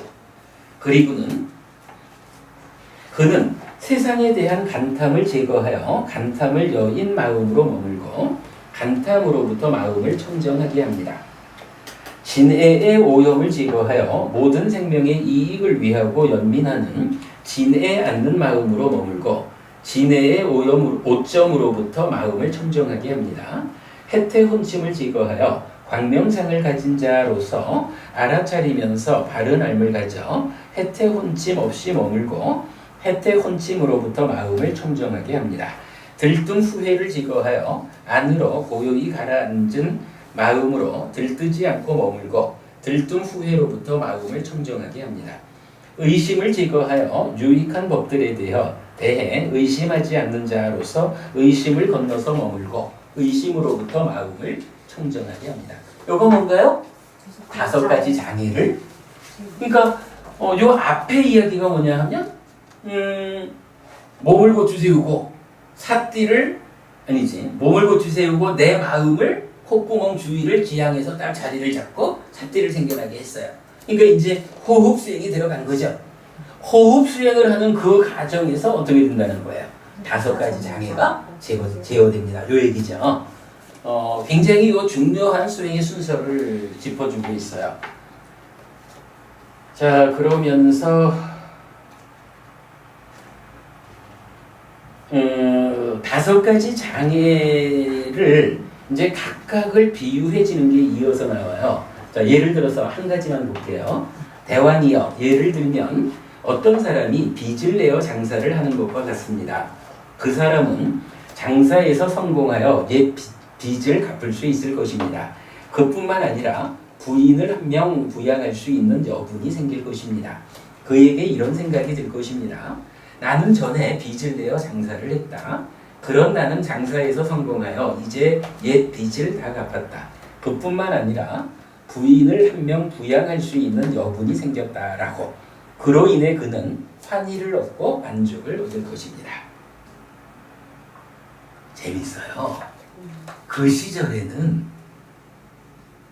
시집장가 가는 것도 어려웠나 봐요. 그러니까 비유를 통해서 말해주기를 빚을 다 갚고 나서 이제 한 명의 아내를 부양할 수 있는 능력이 생겼어. 그랬더니 야, 내가 이제 장가 갈 수 있게 됐구나 라고 해서 환희와 만족이 생겼다. 그렇게 말을 하는 거죠. 시간 관계상 여기 지금 여러 가지 비유를 통해서 5가지 장애가 제거되는 과정을 알려주는데 뒤에 언제 한번 좀 상세히 말하기로 하고 오늘은 그냥 넘어갑니다. 여러분들 교재를 통해서 보시면 좋겠고요. 그래가지고 이제 한 페이지를 넘어갑니다. 40쪽으로 갑니다. 몇 가지 비유가 나왔기 때문에 대왕이여, 그와 마찬가지로 자신에게서 이들 5가지 장애가 제거되지 못한 것을 관찰할 때 비구는 스스로를 빚진 사람, 환자, 옥에 갇힌 사람, 종, 사막을 걷는 여행자로 여깁니다. 그러나 자신에게서 이들 5가지 장애가 제거되었음을 관찰할 때 비구는 스스로를 빚에서 벗어난 사람, 병이 쾌유한 사람, 감옥의 불레에서 풀려난 사람, 자유인, 그리고 안전한 곳에 다다른 사람으로 여깁니다. 그러니까 5가지 장애와 더불어 장애로운 삶을 사는 이런 상태를 어떻게 표현해요? 빚쟁이다, 환자다, 감옥에 갇혀서 꼼짝 못하고 있는 사람이다, 종이어서 불임당하고 있다, 사막을 걷는데 언제 끝날지 모른다. 이제 이런 안 좋은 상태가 5가지 장애와 함께하는 상태다. 그런데 어떡하나요? 이런 그 4가지로 그 출가자의 삶을 살아가면서 이제 앉아가지고 호흡을 보면서 수행을 딱 시작하니까 이 수행의 과정에서 장애가 제거되면서 장애가 딱 내 안에서 장애가 제거되는 걸 내가 아는 거죠. 내가 이놈의 장애라는 것 때문에 내가 빚쟁이였고 종이었고 환자였고 이래 했는데 이제 내 안에서 장애가 제거되는 거야. 이러니까 그 상황을 스스로가 스스로가 그 상황을 표현을 하는 거예요. 어떻게? 스스로를 빚에서 벗어난 사람, 병이 쾌유한 사람, 감옥의 굴레에서 벗어난 사람, 자유인, 그리고 안전한 곳에 다다른 사람으로 여깁니다. 그러니까 호흡 보고 앉아가지고 내 안에서 장애가 제거되는 것을 다 스스로가 보면서 이제 나는 이렇게 좋아졌구나 라고 스스로를 안다는 거죠. 강옥부부님 요즘 수행 잘 하시죠? 네. 요런 관찰이 좀 가능해지나요? 네.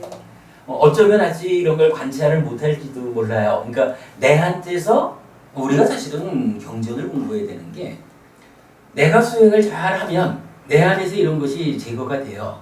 그런데 제거되는 그 상황을 내가 볼 줄 몰라. 왜? 수행에서 이러한 과정이 따라오고 그 과정을 이렇게 기뻐하는 것이요. 거기서 기쁨이 일어나는 것이요. 이런 부분을 배워 알지 못하면 나는 수행을 통해서 그러한 상황을 거쳐가면서도 모르고 간다고요.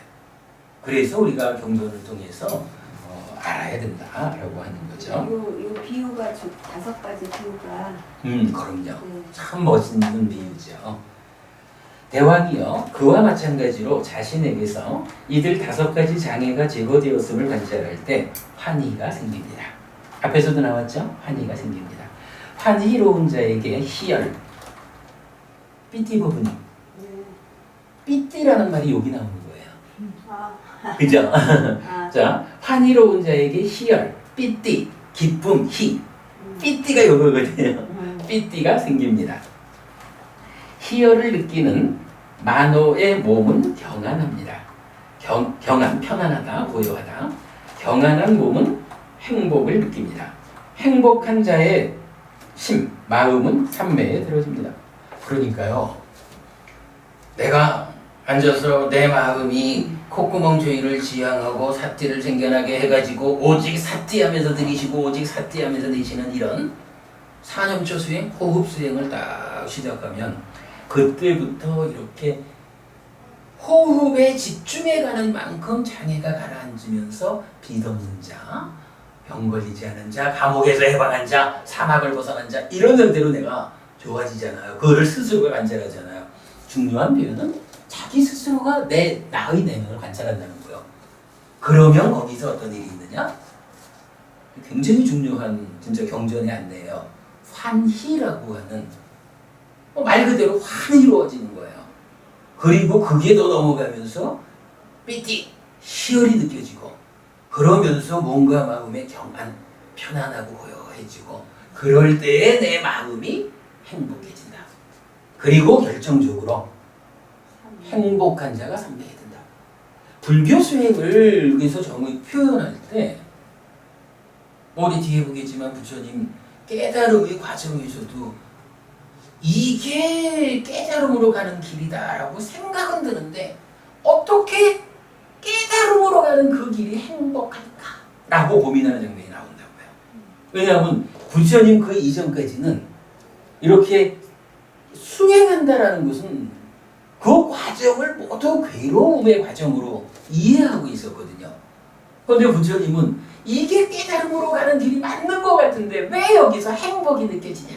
이거 가지고 고민을 하다가 그러나 이러한 행복은 어떠한 불선법도 함께하지 않는다. 이러한 부작용이 수반되지 않는 행복은 두려워할 이유가 없다. 라고 해서 부처님이 행복이 함께하는 깨달음으로 가는 수행을 받아들인다고요. 선택을 한다고. 여기서도 그 의미, 행복한 자의 마음이 삼매에 듭니다. 그러니까 여러분 삼매에 들었다라고 하는 것은 전지 부분이 많이 경험하시죠? 무지무지하게 행복한 그 상황으로 불교 수행이 진행된다. 행복이라는 개념은 놓칠 수 없다. 자, 다시 한번 봅니다. 사념초 수행을 호흡 수행을 통해 가지고 이렇게 5가지 장애가 가라앉으면서 내 안에서 환희, 삐띠, 희열, 그리고 경안, 그리고 마음이 행복해지고 비로소 행복한 찌다는 삼매에 든다라고 초선에 도달하는 과정을 상세히 알려주는 거예요. 자, 행복한 자의 심, 찢다는 삼매에 들어집니다. 그는 소유적 사유들로부터 벗어나고 불선법들로부터 벗어나서 밑닦아가 있고 윗자라가 있고 떨침에서 생긴 희열과 행복으로 초선을 성취하여 먹습니다.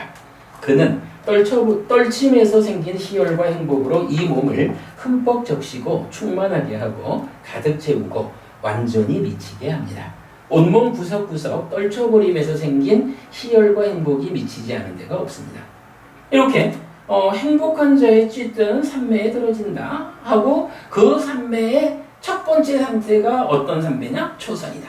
이 초선이라는 상태는 소유적 사유 불선법들로부터 벗어나서 윗닦아 윗자라가 아주 순일하게 있으면서 이제 욕계라고 하는 소유라는 것을 떨쳐내었다라는 거기에서 생기는 희열과 행복으로 초선을 성취한다. 이렇게 초선의 상태를 말해주는 거죠. 그리고는 이렇게 초선을 성취하면 희열과 행복이라는 것이 이 몸 구석구석 한 군데도 미치지 않는 데가 없다. 온몸 전체로 희열과 행복을 경험한다, 누린다. 이렇게 말해주는 거예요. 자, 그리고 넘어갑니다. 대왕이여, 예를 들면 솜씨 좋은 때밀이나 그의 조수가 금속 대야에 목욕가루를 가득 담아놓고는 물을 알맞게 부어가며 계속 익이면 그 목욕 가루덩이 반죽에 물기가 젖어들고 스며들어 물기가 안팎으로 흠뻑 스며들 뿐 그 덩이가 물기를 흘려보내지 않는 것과 같습니다. 대왕이여, 마찬가지로 비구는 떨쳐버림에서 생긴 희열과 행복으로 이 몸을 흠뻑 적시고 충만하게 하고 가득 채우고 완전히 미치게 합니다.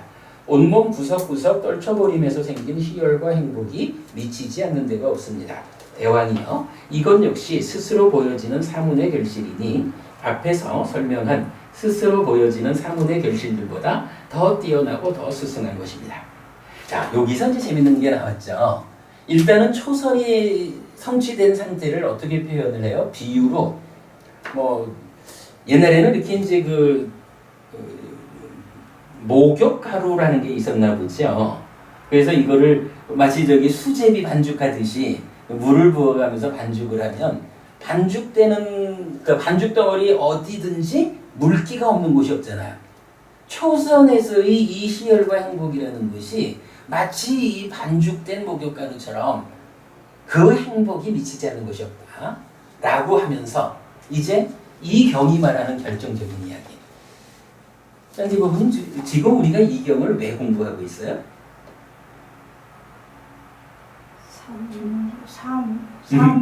그지. 그죠? 그러니까 지금 우리가 지금까지 보아온 게 이렇게 됐잖아요. 아자타 사투왕이 부처님한테 세간살이에는 이렇게 눈에 보이는 세간살이의 기술은 눈에 보이는 결실이 있습니다. 그래서 그 결실을 가지고 나도 행복하게 하고 보호하고 이렇게 이제 말을 했다고요. 출가사문에게는 어떤 결실이 눈에 보입니까? 라고 하니까 두 가지를 말을 했잖아. 하인이든 자, 농사지어서 세금을 바치던 자, 그들에게 그대는 어찌할까요? 하니까 도로 데려다가 일 시키지 않고 그에게 절하고 필수품을 제공하면서 모시겠습니다. 그거 사문의 결실 아니요? 직접 눈에 보이는 결실이잖아? 이렇게 얘기를 했죠. 그랬더니 이제 왕이 그거 말고 더 뛰어나고 더 훌륭한 그런 눈에 보이는 결실을 알려주십시오. 라고 하니까 부처님이 그때부터 뭔 얘기를 한 거예요. 자, 세상에 열애가 출현합니다. 이렇게 시작했죠.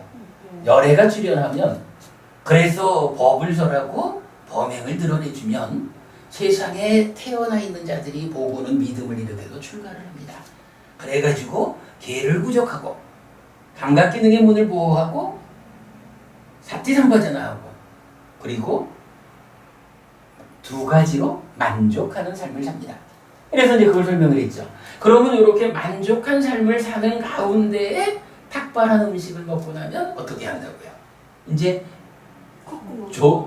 조용한 자리, 방해받지 않는 자리를 짜줘가지고 콧구멍 주위를 지향해가지고 삿대를 상견하게 해서 호흡수행을 하잖아요. 그럼 호흡수행의 결과로 일차적인 결과가 장애가 가라앉는 거죠. 장애가 가라앉는 그거를 자기 스스로 내 안에서 5가지 장애가 가라앉는구나. 이것은 그야말로 내가 빚을 갚은 것이고 그래서 마누라를 하나 부양할 수 있는 여유가 생기는 거요. 사막을 건너는 거요. 병이 낫는 거요. 하인으로부터 해방되는 거요. 뭐 이런 비유로 언급되는 그러한 좋은 상황이 만들어지는 거잖아요. 장애가 제거되면서 새로이 생겨나는 어떤 상황들. 근데 사실은 이걸 부르는 말이 뭐였죠? 개발된 느낌이란 말이 여기 쓰이는 거죠. 그 개발된 느낌의 내용으로 환희, 삐띠, 희열, 경안, 행복하고 행복한 자가 삼매에 든다라고 해서 그 삼매에 드는 첫 번째 상태로 초선을 말했다고요. 이 초선이라는 것이 이렇게 떨침에서 생기는 희열과 행복이라는 것이 가득한 마치 반죽을 하면 반죽 어디에도 물기가 스미지 않은 곳이 없듯이 이러한 희열과 행복이 미치지 않는 데가 없어. 요렇게 말하고는 여기서 무슨 말을 해요? 이게 바로 사문.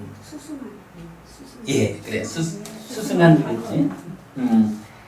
스스로 이건 역시 스스로 보여지는 사문의 결실이니 앞에서 설명한 스스로 보여지는 사문의 결실보다 더 뛰어나고 더 수승합니다. 자, 앞에 두 개는 사실은 수행이라는 개념 떠나서 수행이라는 개념 없이 오직 세간살이를 내가 벗어났어. 이제 삶을 향상하기 위한 그러한 곳으로 삶을 바꿨어. 요것 가지고 세간 사람들한테 예우받는 요거였잖아요. 근데 거기에 비해서 더 수승한, 더 뛰어난 결실은 뭐냐라는 것에 이제 그 부분을 설명하는 자리에 첫 번째로 초선을 성취했다. 초선의 상태라는 이것이 눈에 보이는 결실인데 앞에 두 가지 얘기한 그거하고는 비교되지 않는 더 뛰어나고 더 수승한 것이다. 이렇게 설명된 거죠. 요게 지금 초선에서 새로 나타난 거죠. 사실은 그 과정에 계목을 단속하는 얘기도 많았고 과정이 많았지만 이제 직접적으로 눈에 보이는 사문의 결실이라고 말하는 것은 초선부터 시작을 하는 거예요. 어쨌든 요거는 분명히 구분이 되죠. 자, 그리고 나면 구체적 내용은 다 생략하고 이어가지고 제2선을 성취하여 머뭅니다. 제2선을 성취한 이거 역시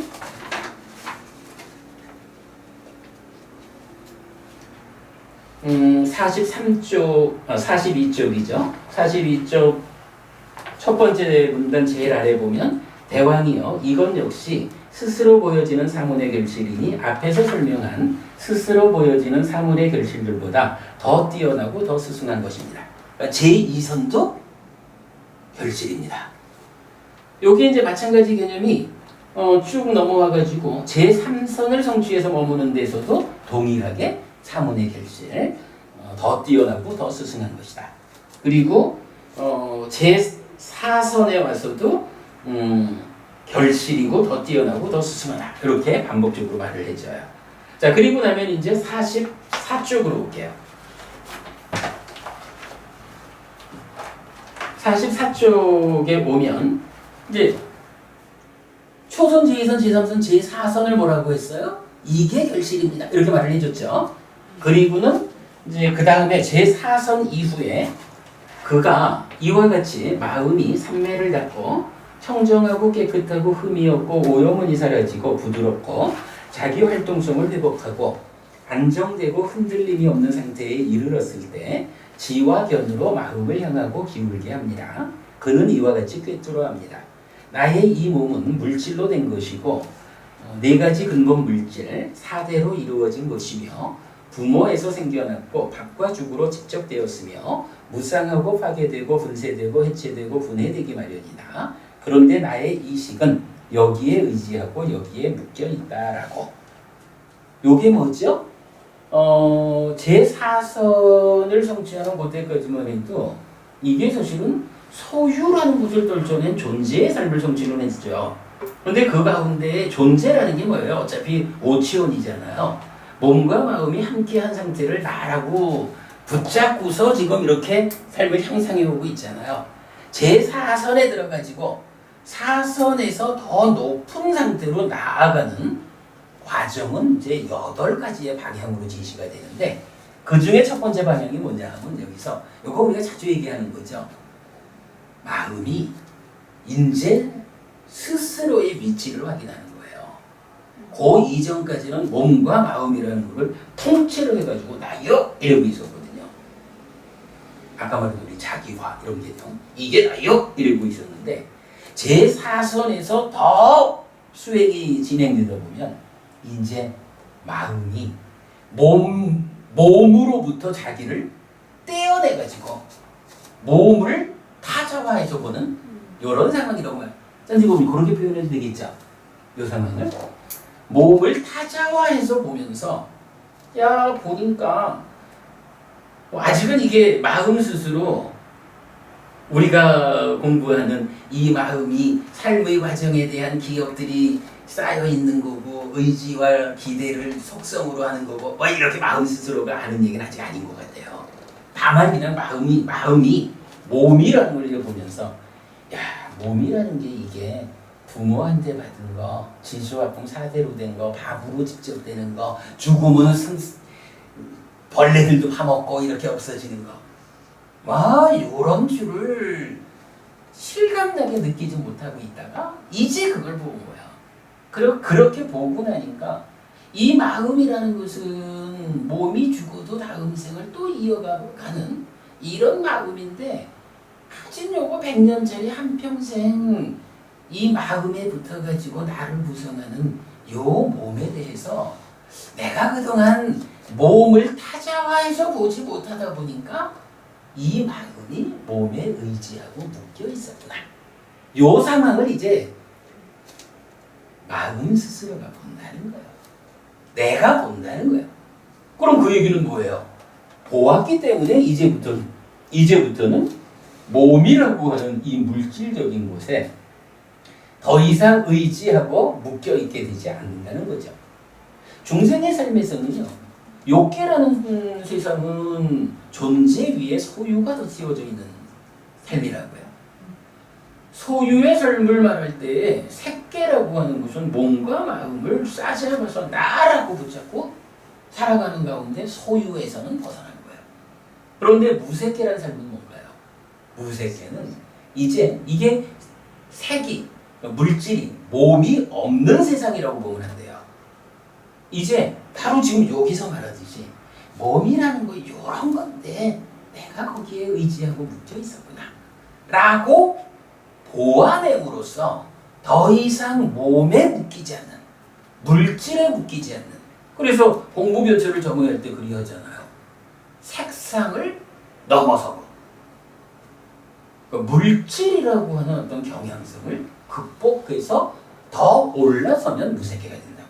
여기서는 이런 표현을 통해서 무색계로 삶이 향상하는 그 부분을 보여준다 라고 보면 되겠고요. 그 다음에 이제 두 번째 가면 이제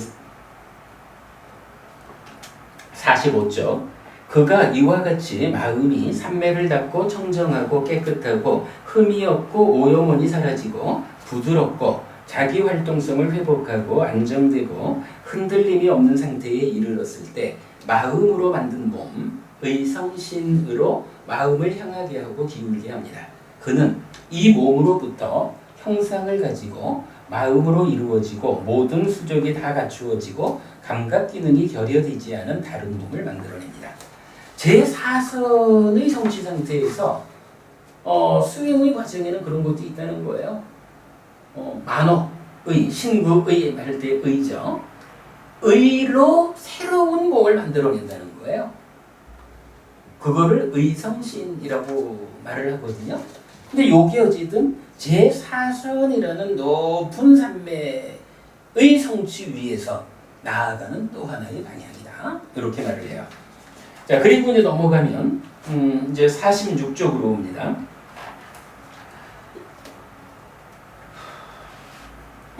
동일한 내용 반복 하면 흔들림이 없는 상태에 이르렀을 때 신통변화, 신족통으로 마음을 향하게 하고 기울게 합니다. 이제 세 번째는 신족통이 나타나요. 그래서 하나인 채 여럿이 되기도 하고 여럿이 되었다가 하나가 되기도 하고 나타났다 사라졌다 하고 벽이나 담이나 산을 아무런 장애 없이 통과하기를 마치 허공에서처럼 하고 땅에서도 떠올랐다가 잠겼다 하기를 물속에서처럼 하고 물 위에서 빠지지 않고 걸어가기를 땅 위에서처럼 하고 가부좌 한 채 허공을 날아가기를 날개 달린 새처럼 하고 저 막강하고 위협적인 태양과 달을 손으로 만져 쓰다듬기도 하며 심지어는 저 멀리 범천의 세상에까지 몸의 자유자재함을 바른다. 신족통이라고 하는 거죠. 그리고 이제 동일한 내용이 이제 더 설명 안 해도 되는 게 여러분 육신통이라는 개념을 알죠? 그래서 신족통, 그다음 두 번째가 천이통. 아니 두 번째가 천이통. 그래서 하늘의 소리, 멀리 있는 소리, 모든 소리를 다 듣는 거 천이통이고 세 번째가 타심통. 다른 사람의 마음을 읽어내는 거죠. 그리고 네 번째가 숙명통.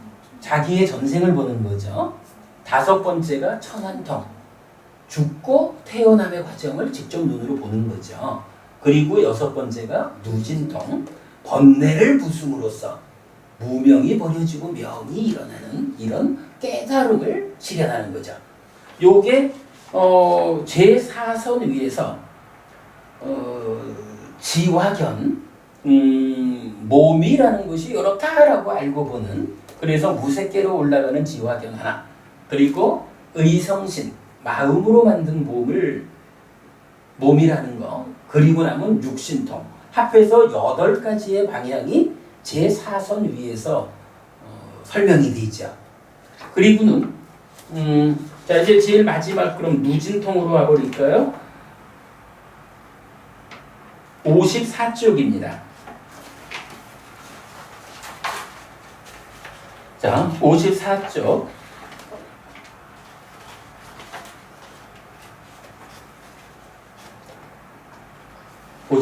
중간.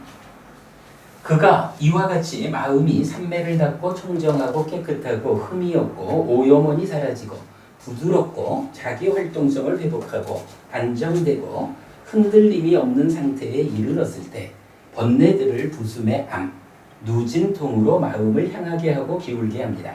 그는 이것이 괴로움이다 라고 있는 그대로 꿰뚫어 합니다. 이것이 괴로움의 일어남이다 라고 있는 그대로 꿰뚫어 합니다. 이것이 괴로움의 소멸이다 라고 있는 그대로 꿰뚫어 합니다. 이것이 괴로움의 소멸로 인도하는 실천이다 라고 있는 그대로 꿰뚫어 합니다. 이거 뭔가요? 고진멸도 사성제를 꿰뚫어 한다 이거죠. 그리고 이어서 이것이 번뇌다 라고 있는 그대로 꿰뚫어 합니다. 이것이 번뇌의 일어남이다 라고 있는 그대로 꿰뚫어 합니다. 이것이 번뇌의 소멸이다 라고 있는 그대로 꿰뚫어 합니다. 이것이 번뇌의 소멸로 인도하는 실천이다 라고 있는 그대로 꿰뚫어 합니다. 이건 뭐예요? 고진멸도 사성제만 말하는 게 아니라 번뇌에 대한 진멸도, 그러니까 고해 진멸도, 고진멸도죠. 번뇌 진멸도, 이렇게 그 사성제적인 설명을 두 자리에서 한다는 거예요. 괴로움에 대한 사성제적인 암과 번뇌에 대한 사성제적인 암. 이렇게 볼 때 사실은 괴로움이라는 건 뭐예요? 우리가 뭐 메커니즘으로 보든 아니면 12연기로 보든 삶의 마지막 자리에 결과되는 것이 괴로움으로 나오는 거죠. 그럴 때 이 괴로움을 만드는 전체 과정에 출발은 뭐가 있어요? 번뇌가 있는 거죠. 무명과 번뇌가 서로 조건되는. 그러니까 고의 진멸도 번뇌의 진멸도 이렇게 말하는 거는 삶의 과정에서 괴로움의 측면, 중생의 삶의 영역의 끝과 시작에 대한 그 진멸도를 아는 것, 꿰뚫어 아는 요것으로 누진통을 설명하는 거죠. 네, 그렇게 설명이 되죠. 이와 같이 알고 이와 같이 보는 그는 소유의 번뇌, 용루로부터 마음이 해탈합니다. 존재의 번뇌, 유루로부터 마음이 해탈합니다. 무명의 번뇌, 무명무로부터 마음이 해탈합니다. 해탈했을 때 해탈했다는 알미 있습니다. 태어남은 다했다, 범행은 완성되었다. 할 일을 다했다. 다시는 지금의 상태가 되지 않을 것이다. 라고 꿰뚫어 합니다. 여기까지가 이제 누진통. 그래서 총 제4선 위에서 8개의 방향을 지금 설명한 거죠. 자, 그리고는 이제 55페이지 제일 아래쪽. 비유를 통해서 한 번 더 말해주고 나서 제일 아래쪽에 보면 대왕이여 이것 역시 스스로 보여지는 사문의 결실이니 앞에서 설명한 스스로 보여지는 사문의 결실들보다 더 뛰어나고 더 수승한 것입니다. 이랬죠. 그러면 이제 여길로 하니까 이제 이미 이제 여기서는 이제 누진통에서 알아야 됐으니까 끝난 거죠. 그럼 끝까지 오는 가운데 사문의 결실, 그러니까 아자타사투 왕이 요구한 사문, 그러니까 눈에 보이는 사문의 결실이 무엇입니까? 라고 하는 것으로 몇 가지가 제시된 거예요. 전체적으로는 사실 10가지가 제시된 거죠. 근데 앞에 2개 그건 뭐 좀 특별하지 않은 거죠. 그래서 10가지가 아니지. 직접적으로 아주 뛰어나고 수승하다라고 말하는 부처님을 따라서 공부한 수행의 결과로 만들어지는 사문의 결실은 사문의 결실은 경이 말하기를 초선, 제2선, 제3선, 제4선 그리고 그 위에 8가지의 방향이 있잖아.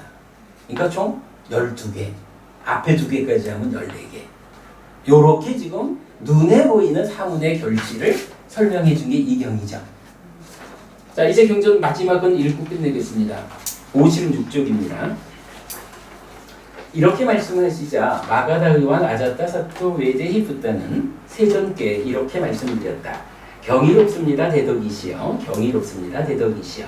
대덕이시여. 마치 넘어진 자를 일으켜 세우시듯 덮여있는 것을 걷어내 보이시듯 방향을 잃어버린 자에게 길을 가리켜 주시듯 눈 있는 자 형상을 보라 하고 어둠 속에서 등불을 비춰주시듯 대덕이시여. 세종께서는 이와 같이 여러 가지 단계로 법을 설해 주셨습니다. 대덕이시여. 저는 이제 세종께 귀의하옵고 법과 비부승가에 또한 귀의하옵니다. 세종께서는 저를 오늘부터 목숨이 있는 날까지 귀의한 청신사로 받아주소서. 대덕이시여. 저는 잘못을 범하였습니다. 대덕이시여. 제가 어리석고 미혹하고 신중하지 못해서 법다우셨고 법왕이었던 아버지를 권력 때문에 시해하였습니다. 대덕이시여. 세종께서는 제가 미래에 제 자신을 단속할 수 있도록 제 잘못에 대한 참회를 섭수하여 주소서.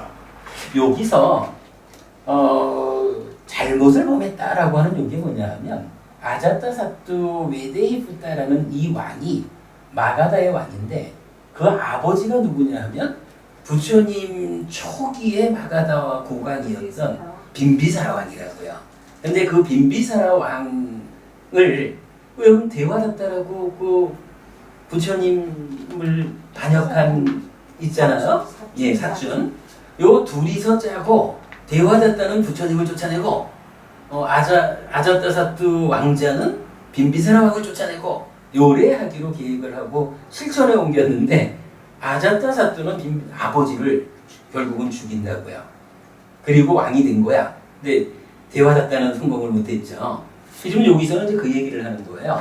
이렇게 그 사문의 결실에 대한 설명을 듣고 나니까 참으로 감동스러운데 이제 내가 아버지를 죽인 죄를 지었구나 라고 후회하면서 참회를 하는 거예요. 참회 받아주셔요. 이러는 거죠. 대왕이여. 확실히 그대는 잘못을 범하였습니다. 어리석고 미혹하고 신중하지 못해서 그대는 법다우셨고 법다운 왕이었던 아버지를 권력 때문에 시해하였습니다. 대왕이여. 그러나 그대는 잘못을 범한 것을 잘못을 범했다고 인정한 다음 법답게 참회를 하였습니다.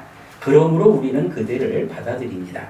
대왕이여. 잘못을 범한 것을 잘못을 범했다고 인정한 다음 법답게 참회하고 미래에 단속하는 자는 성스러운 율에서 향상하기 때문입니다.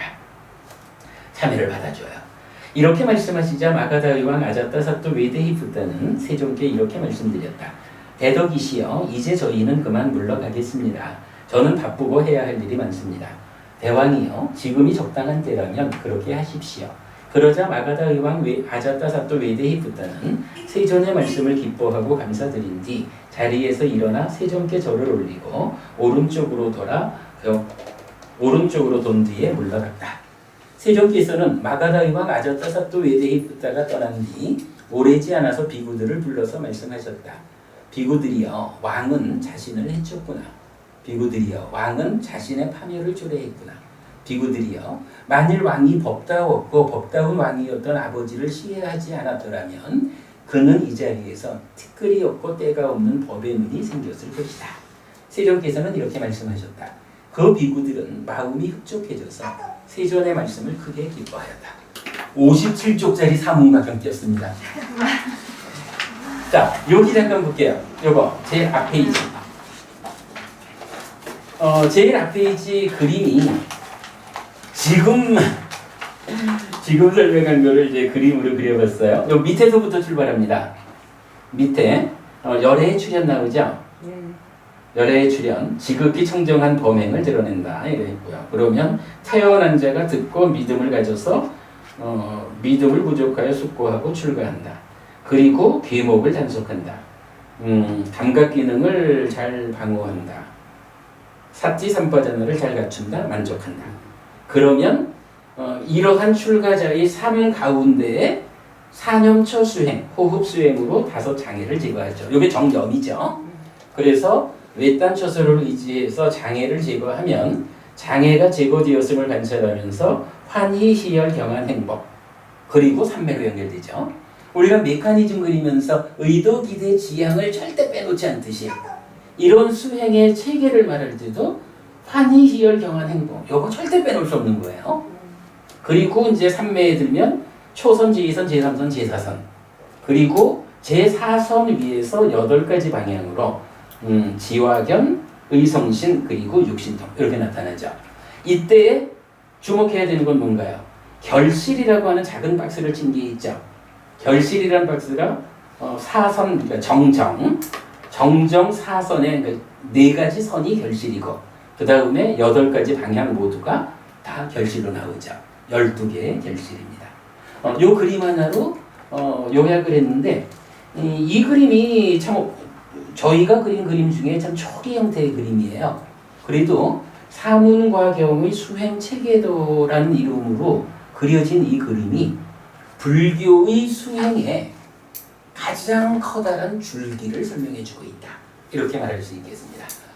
아이고 힘들다. 여기까지 하고 조금 쉬었다가 이제 오늘 해야 되는 구체적인 내용. 그러니까 개정해 3가지 무더기하고 팔정도하고 어떻게 연결될까? 그 얘기 조금 하고 마치겠습니다.